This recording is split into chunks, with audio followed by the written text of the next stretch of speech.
같이 읽겠습니다. 시작. 나라가 임하옵시며 뜻이 하늘에서 이루어진 것 같이 땅에서도 이루어지리이다. 우리는 지금 뜻이 하늘에서 이루어진 것 같이 땅에서도 이루어지리라 라는 부분을 함께 살피고 있습니다. 우리는 오늘 이 본문을 통해서 참된 기도가 뭐냐, 진정한 기도의 의미, 그것이 무엇인지를 좀 같이 생각해 보고자 합니다. 바로 그리고 이러한 내용을 위해서 놓고 우리가 기도할 수 있다는 것이요, 우리의 그 기도가 다른 세상의 종교와 어떻게 다른지를 보여주는 것이죠. 여러분들, 기독교의 기도는, 우리의 기도는요, 많은 사람들이 기도에 대해서 오해하듯이 자기의 뜻을 하나님께 관철시키는 게 아닙니다. 세상에는 그런 책도 있죠. 하나님의 보좌를 흔드는 그런 기도, 이런 책들도 있고 한데요. 우리의 뜻을 막 하나님 앞에 요구해서 하나님을 어떻게든 감동시켜서 내가 원하는 그 뜻을 하나님이 실행해 주도록 하는 것이 기도가 아닙니다. 그렇죠? 기도는 지금 이 주기도문에서 예수 그리스도께서 우리에게 가르쳐주고 있듯이 이렇게 하는 것이죠. 뜻이 하늘에서 이루어진 것처럼 이 땅에 이루어지게 해주십시오. 하나님의 뜻이 지금 하늘에서 이루어지고 있고 또 이 땅에서도 이루어질 것인데 그것이 내 삶 가운데, 우리 교회 가운데 이루어지게 해주십시오. 이게 여러분들 기도의 정상적인 모습인 거죠. 내 뜻이 아니라 하나님의 뜻이 이루어지는 것입니다. 그래서 우리가 이 하나님의 뜻이 무엇인가 이것을 명확하게 잘 알아야 된다고 했죠. 이 하나님의 뜻에 대한 오해를 가지면요, 우리가 정말 힘들어집니다. 하나님에게 감추어진 뜻이 있고 드러난 뜻이 있다는 것을 우리가 이 두 가지 사실을 명확하게 알지 않으면요, 이걸 섞어버리면 심각해지는 거예요. 그래서 우리가 한때 막 세상에 또 욕도 먹지 않았습니까? 왜요? 막 어떤 목사님들이 이런 이야기를 하잖아요.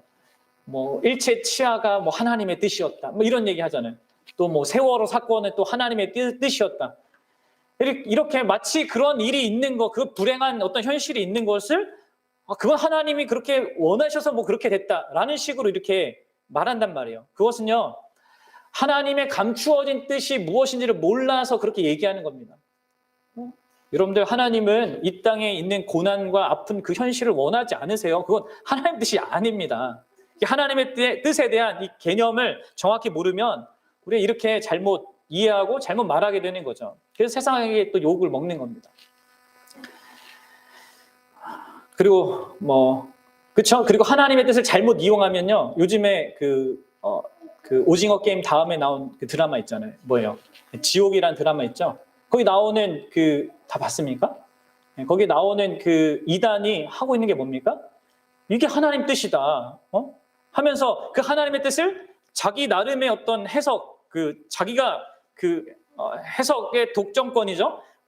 있는 어떤 현실을 이게 하나님의 뜻이라고 막 하면서 이렇게 주장하면서 아무도 그거에 대해서 토를 못 달게 만들고 하면서 그 권력과 힘을 이렇게 가져가고 또 그로 말미암아 사회를 막 주도하려고 하는 이런 일을 하잖아요. 그러니까 이것이 정말 그런 일이요, 이단에게는 계속 있는 거예요. 이단의 현실 속에는 그렇게 하나님의 뜻이라는 것을 가지고 사람들을 이렇게 올가매는 일을 한단 말이에요. 여러분들, 우리는 분명히 해야 돼요. 우리에게는요, 감추어진 뜻이 있어요. 그것을 이렇다 저렇다 우리가 이렇게 말할 수 없는 어떤 일이 있단 말이에요. 그것에 대해서 그게 하나님의 뜻이다, 우리는 이렇게 얘기할 수 없습니다. 아무것도. 다만 뭘 할 수 있다고 그랬어요? 감추어진 하나님의 뜻이 결국은 선한 그 목적을 위해서 하나님이 선하신 그분이기 때문에 결국 선한 목적을 이룬다는 것을 신뢰해야 된다. 그렇죠? 그것만 이제 우리에게 그 감추어진 뜻에 대한 우리의 반응이란 말이에요. 그렇죠? 이러한 사실을 여러분 분명히 이해해야 됩니다. 그리고 우리의 인생 가운데 그렇게 알려지지 않는 부분 있잖아요. 감추어져서 알려지지 않는 부분에 대해서는 많은 부분에 자유롭게 선택하고 생각하고 행동할 수 있습니다. 그리고 그러한 행동과 선택에 우리는 책임지는 그런 인격적인 존재에 우리는 지음받았고 그렇게 살아갑니다. 그렇죠? 그렇게 우리가 살아가는 겁니다. 감추어진 어떤 하나님의 뜻에 대해서는. 물론 여러분들 여기서 또 주의할 것은요. 우리가 어떤 인생을 살다 보면 자유롭게 허락된 그 삶의 영역에서 우리가 경험하고 지식을 쌓고 하면서 자기 어떤 관점이 생깁니다. 어떤 영역에 대해서. 근데 그것을 또 절대하면 안 돼요. 그렇죠? 자신이 어떤 지혜로운 관점을 갖고 있고 경험과 그런 게 있다 하더라도 그것이 마치 완전한 진리처럼 생각해서는 안 된다는 겁니다. 다른 사람이 또 다른 관점을 가질 수 있거든요. 그것을 무시하거나 판단하려고 하면 안 돼요. 요즘이 이제 대선 기간이니까 정치적인 부분에서 여러분 특별히 그렇습니다. 무엇이 진짜 우리의 삶에 유익할지요? 인간은요 100% 확신할 수 있는 자들이 아닙니다.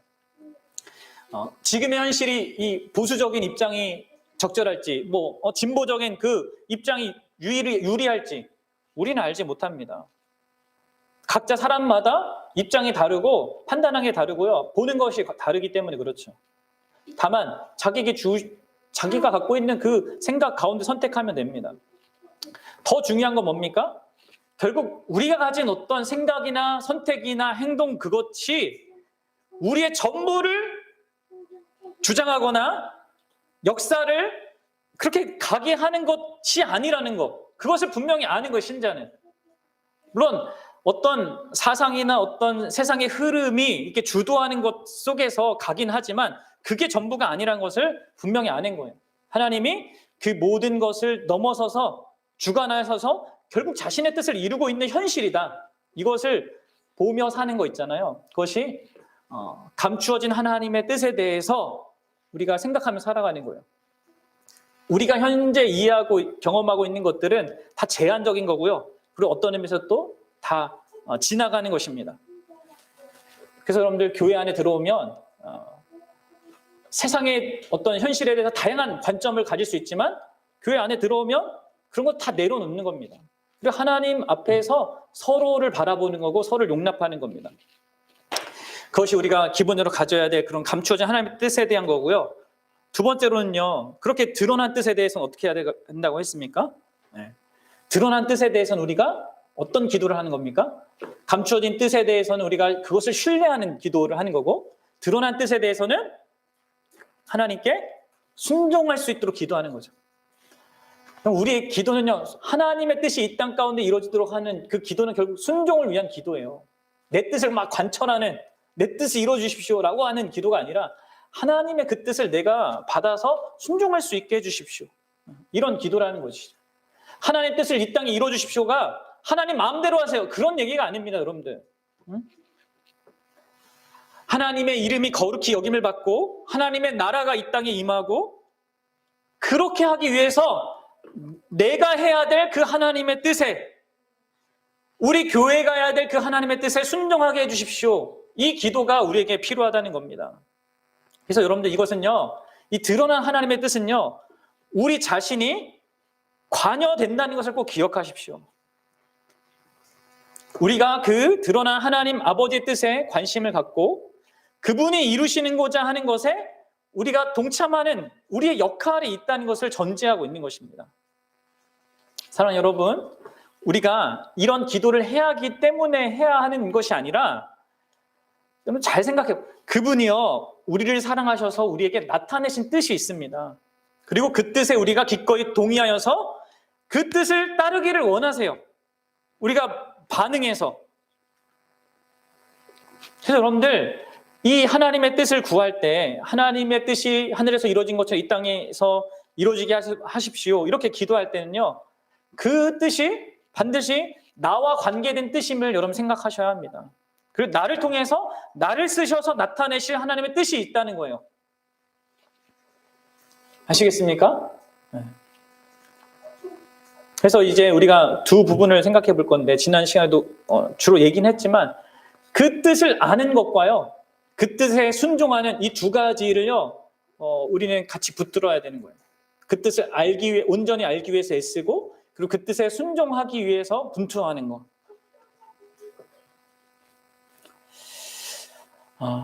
여러분들 하나님의 뜻을 알아가는 게 필요합니다.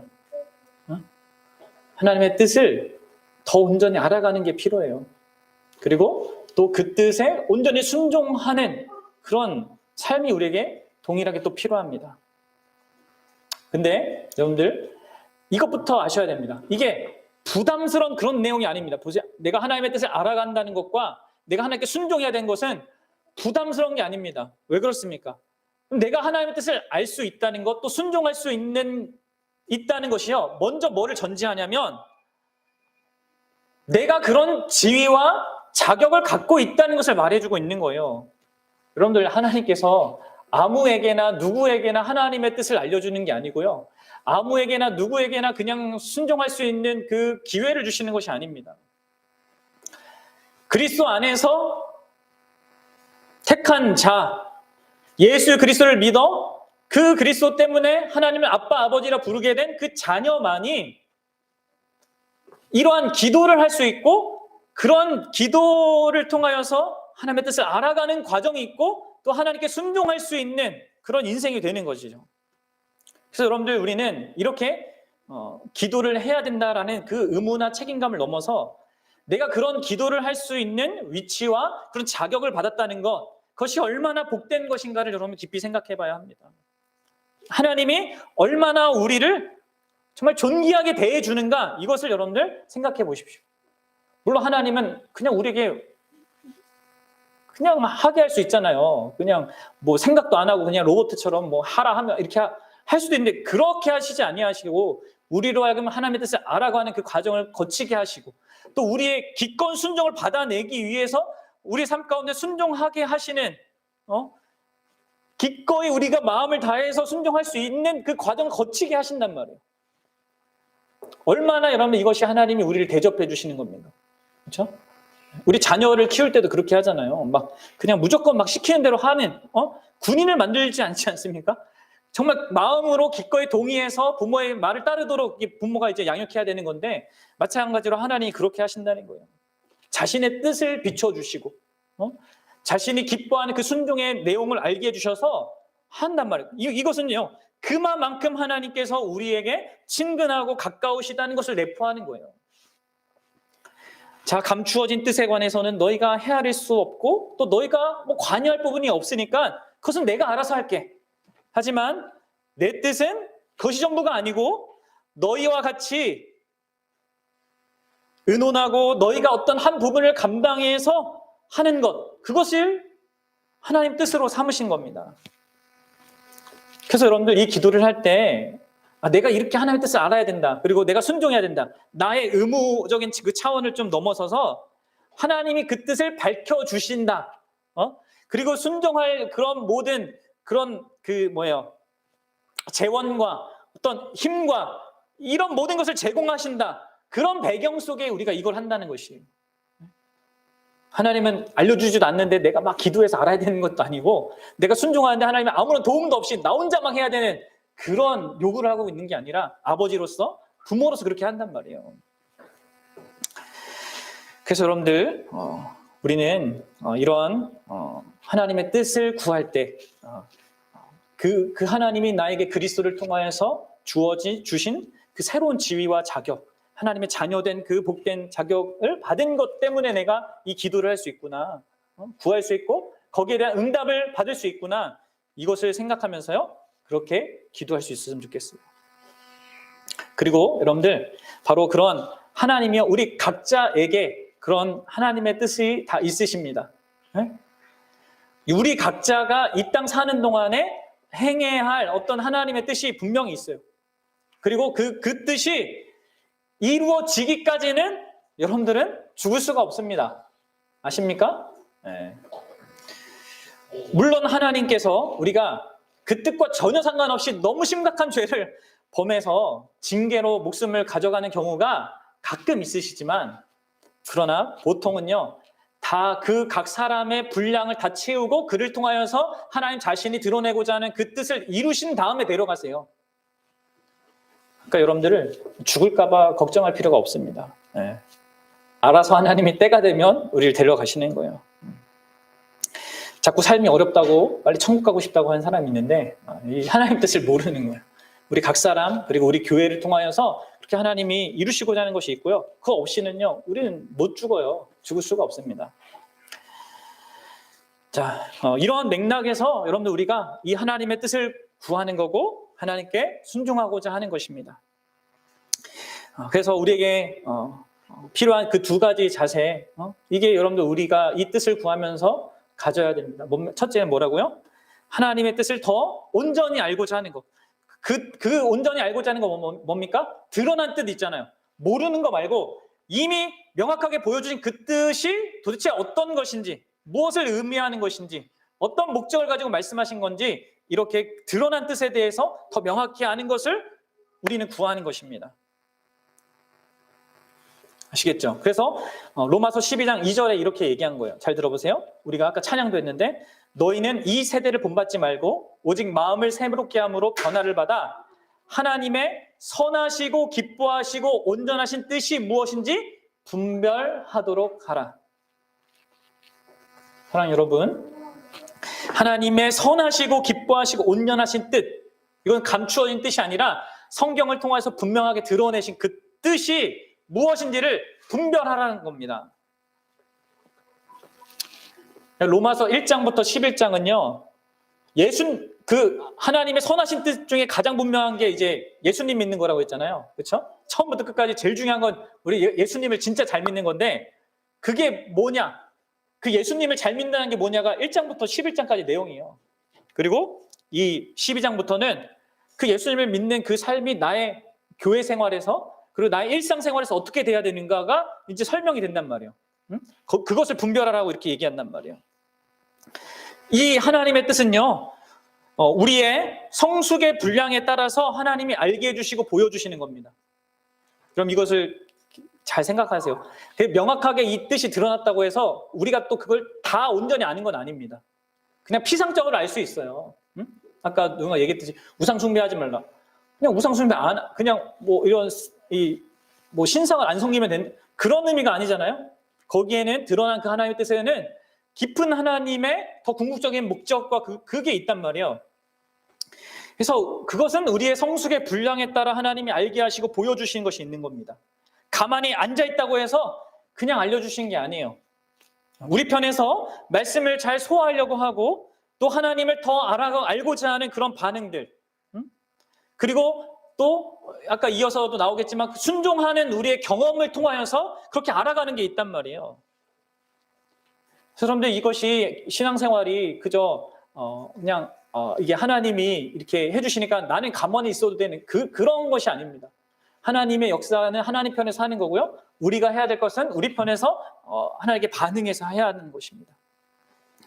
어렸을 때는 단순히 그냥 그 문구를 순종하지만 나이가 자랄수록 그 순종의 내용이 도대체 무엇을 의미하는지요 알아가는 게 정상이죠.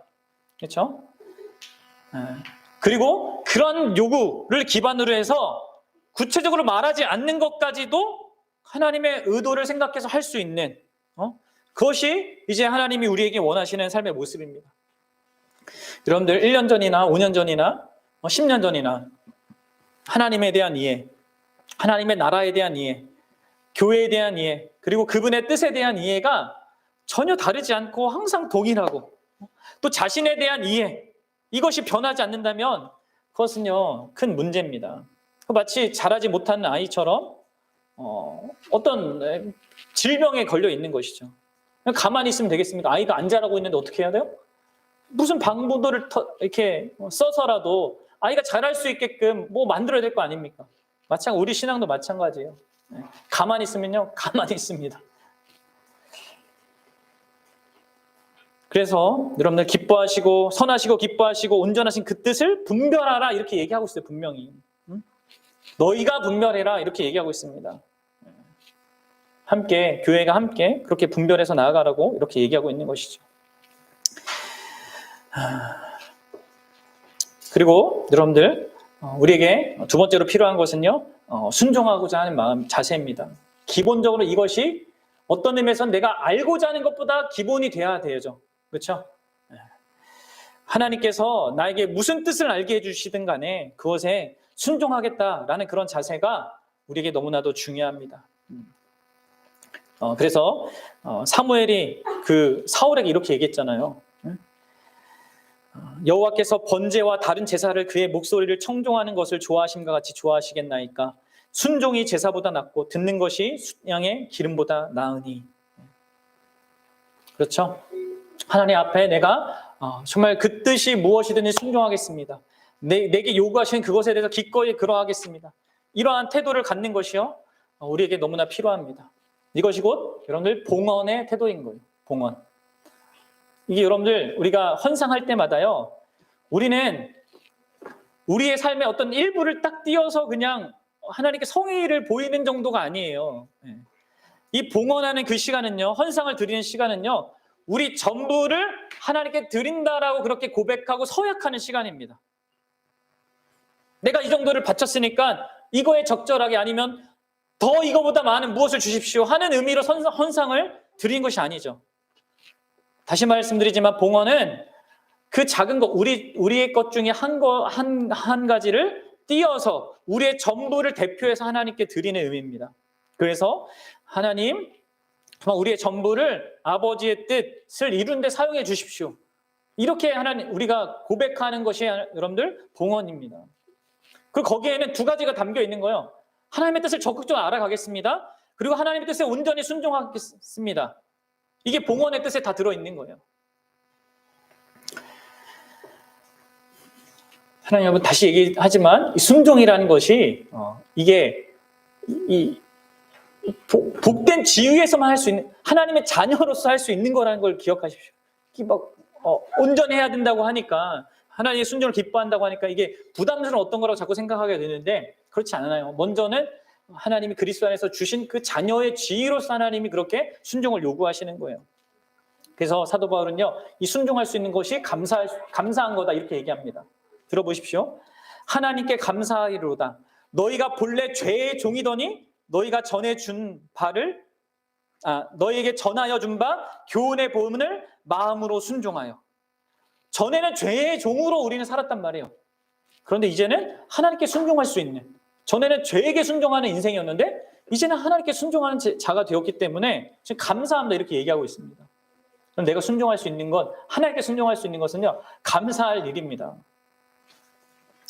그래서 여러분들 우리는 기본적으로 하나님의 뜻에 대해서 하나님 우리에게 드러내시는 그 뜻에 대해서 순종할 그런 마음과 태도를 가져야 합니다. 그리고 심지어 그러한 하나님의 요구가 자신에게 힘이 들고 또 자신의 마음에 거리낌이 된다 할지라도 심지어 그것이 나에게 괴로움을 가져다 주는 일이라 할지라도 진짜 여러 가지 아픔이 예상되는 그런 길을 할지라도 우리는 여러분들 주님의 뜻이 내게 이루어지게 하소서라고 기도하고 순종할 수 있게 해주소서 그렇게 기도해야 한다는 거예요. 여러분들 왜 그렇습니까? 우리가 생각할 때는 지금 그 길이 우리에게 필요한 것 같지 않고 또 그냥 마냥 쓸모없는 그런 시간들이라고 여겨질지 모르지만 여러분들 우리에게 향하신 아버지 드러내신 그 뜻은요 우리 아버지의 뜻입니다. 다시 말해서 우리를 사랑하는 그런 분의 뜻이에요. 독생자 안에서 영원토록 사랑하는 대상인 우리에게 주시는 사랑의 뜻이라는 것입니다. 그리고 여러분들 결국은요 하나님이요 우리에게 궁극적으로 고통을 주기 위해서 어떠한 뜻을 밝히지 않으세요. 우리 하나님을 믿는 사람이 언제나 고통과 괴로움을 짊어지라고 하시지 않습니다. 우리 하나님은 폭군이나 독재자가 아닙니다. 우리에게 뭐를 이루어서 받아내야 될 무엇이 있는 분이 아니십니다. 그리고 우리 하나님은요, 우리가 그렇게 순종하는 그런 삶, 우리에게 힘든 요구도 우리가 이렇게 힘써서 나아가려고 할 때 그냥 자기 힘으로 하게 하지 않으세요. 분명히 그 모든 과정들을 넉넉히 이길 그런 기쁨과 그런 어떤 힘을 제공해 주신다는 거예요. 여러분들 우리가 힘든 어떤 상황이 있을 때 특별히 하나님의 말씀에 순종하느라고 좀 어렵고 고통스러운 그런 현실이 있을 때 이것을 꼭 기억하십시오. 그런 고통스럽고 힘든 그런 순간들은 항상 잠깐 지나가는 것입니다.